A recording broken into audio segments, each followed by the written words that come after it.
Okay. Hello, Ian. Hello, Lindsay. Hello. We're back. We're We are here. It's back. Snapshots, where we do one topic, two hot takes or takes for some, for that matter, Just regular take and a few sometimes. moves that people can make. 15 minutes once a week. And this week, what are we talking about, Ian? Talking about Riches and riches niches. in niches or What if you riches and pronounce? niches. Yeah, what if you Um, pronounce it niches like I do? and I think a lot of people get this wrong, Lindsay. I think that a lot of people get this wrong because they don't focus on niches here in the B2B marketing world. They focus on big stuff. They want to make the big tentpole thing that everybody comes and lives in. And I don't think that's right. And so I created something, I made it What up, did you make? and it's called the serialized content splash theory, or just the content splash theory for short. And I can share my screen if you'll indulge me. Yeah, while you do that, Um, did you know that my favorite movie when I was a little kid was Splash? oh, great movie. um, okay, can you see this? I can see this. So, Tell us about it. yeah, so the splash theory is like you're this little person. Hmm. This is your content, and you're trying to make sure that everybody knows that you're jumping in the pool, right? Because you're very cool, and these are your audience. Little They're all like swimming around. Anchorman cannonball action. Yeah, and so you're Okay. ready to jump into the pool. And the problem is, and you want to make as big of a splash as possible, but the problem is that you are are kind to go after a big audience, and that your splash is not going to be big enough to reach everyone because you're in too big of a pool. Hmm. And so what you really need to be doing is splashing not just one time, but many, many, many times, and in a smaller pool where you know that they're going to get splashed. And I know what you're thinking, which is, does anyone really want to get splashed when they're in a pool? No, not really. But for the sake of our explanation here, this is what you want to do. And if you see our person right here is not just jumping once, but over and over and over again, hence why you want a serialized piece of content, not just a one-off piece of content.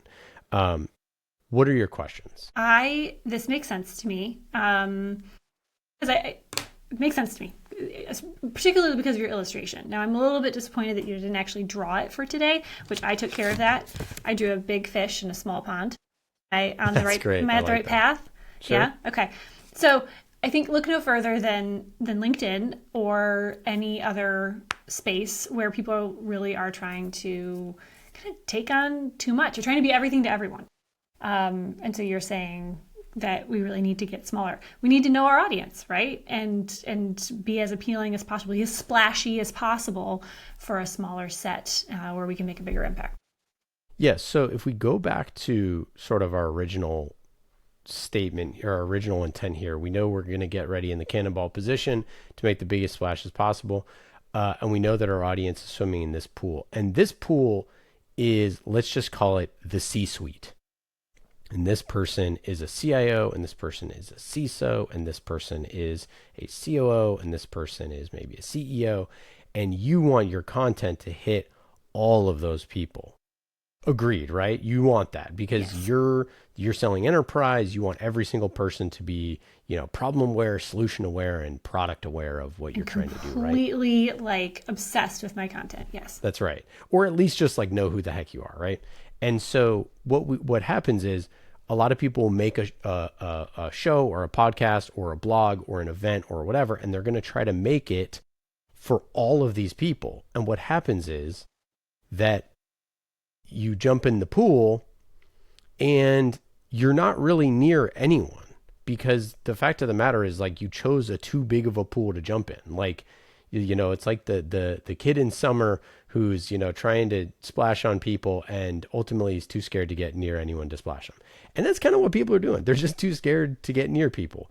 And if what you actually do is go to the smaller pool where this person is a CIO and this person is a VP of IT and this person is a SVP of technology, and you deliver something where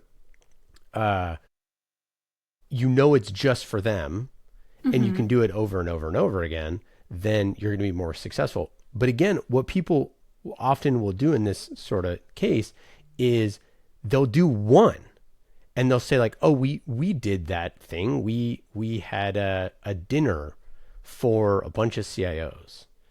And then they go on to the next thing and they don't remember that. Or maybe they do, maybe it was a great dinner, but they don't do it again and again and again and again. And the point is like, you have to build a cadence that you can produce consistently and that your audience is going to see consistently, because it's so good that you're guaranteed to splash them over and over and over again. And like, I cannot tell you how many people, don't niche down far enough when they're creating any type of content, or B, don't build a series that they can make repeatable and consistent and do it over and over and over again. And like, if you look at like Bravo TV shows, why are there 9 seasons of Summer House? Why are there all these? Because they know that you need to have a volume of content to reach these people over and over and over again. And the chances that you're going to reach them on the first splash into the water is not realistic, because people are going to come to the pool at different times of the day. So if you jump in at 7 a.m.,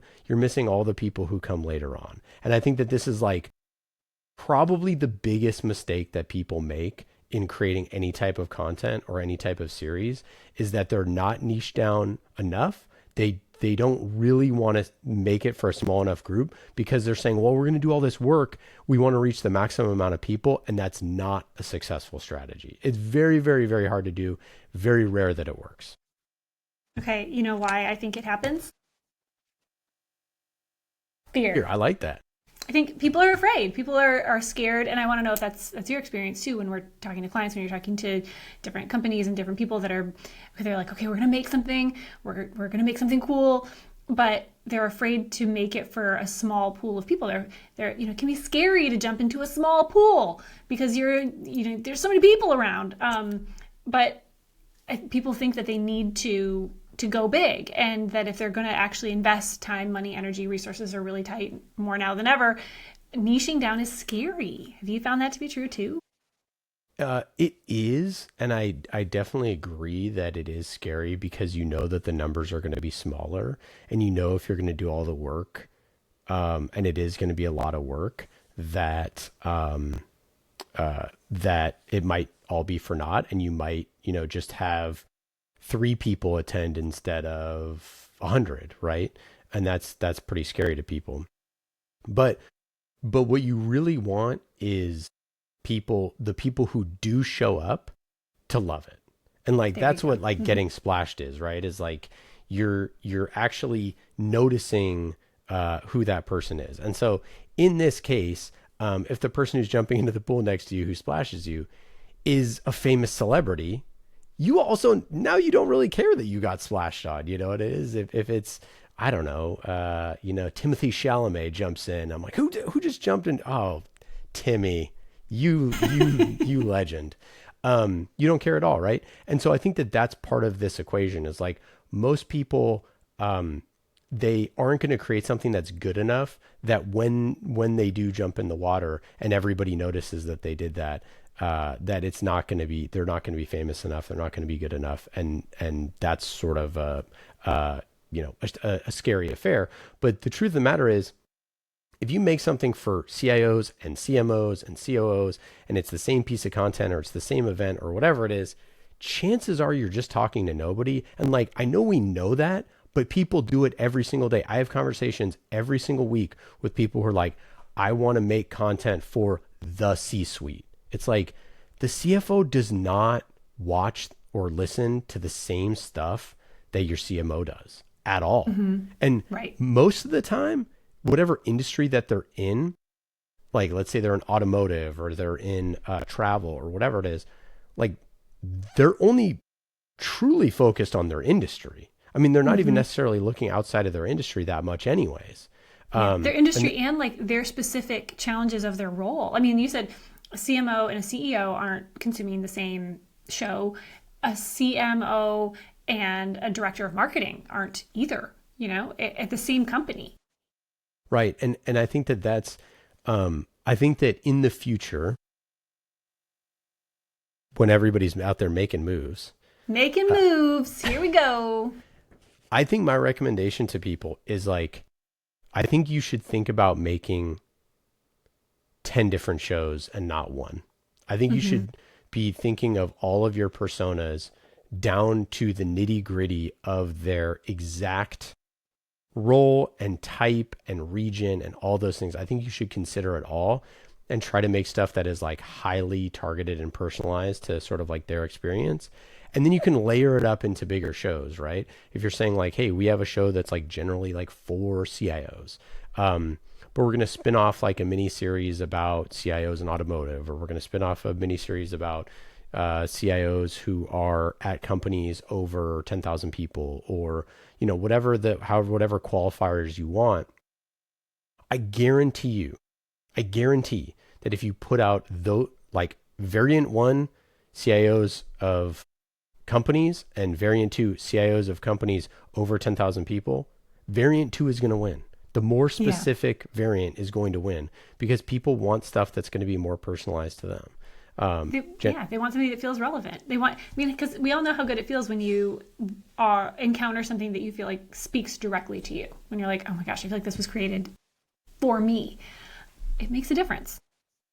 Yeah, and then I think that the next thing there is just trying to figure out a way that you can jump in sort of like over and over and over again. And again, like it sounds a little annoying when you're getting splashed over and over again, but like again, if it's you know, Timothy Chalamet, I'm not too. It's a really Tom hot Holland day. and Zendaya. If they're jumping into the pool next to me, I'm not too upset about it. So if what you're doing is good enough, then you're going to figure out a way to be noticed, and you got to be noticed, right? And then maybe you jump in the water, you splash them a little bit, and they're like, oh my goodness, I've always wanted to talk to you. Let's have a conversation. And now you're in the pool and you're schmoozing and you're drinking, you know, daiquiris. You got the swim up bar, you know, whatever it is. And now you're having a great time. So yeah, that's what I would optimize for. Yeah, know your audience. And we can't underestimate. You said something there that everybody's dealing with right now, obviously, is how crowded the space is, and everybody's trying to cut through the noise. Everyone is trying to stand out. Everyone is trying to resonate. And again, it can feel really scary to niche down and to get smaller, but you've got to get smaller to go bigger. You just have to. It's the only way that you're actually going to get noticed and have people know, like, and trust you long term. And I would say that the vast majority of like large tentpole level content are not created by brands. Like those are created by either individuals or like media companies or, you know, new media companies or whatever. You think of like, you know, whatever, Acquired or All In or some of these other business podcasts, like it's not a brand making that stuff, right? So like it's so hard to build something that's that big anyways, but none of those people are going to try to build a hyper niche show because there's not enough money in it. Whereas like for your brand, you can focus on that because you know there is money in it, because each of the accounts that engages with you and turns into pipeline, that those are, you know, those are all whatever, 50,000 ACV accounts or whatever it is. And that's what everybody's trying to do, is build pipeline. Hey now. Content splash theory. That's it. I approve. I like it very much.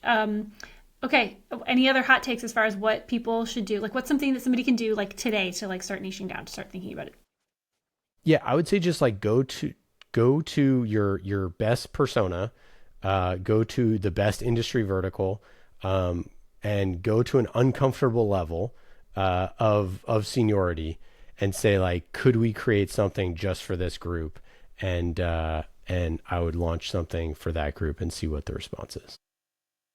Fabulous. Okay, well there we go. 15 minutes. Yep. Snapshot. Nice. We'll see everybody again next week. Yeah, thanks so much for listening, everybody. Later.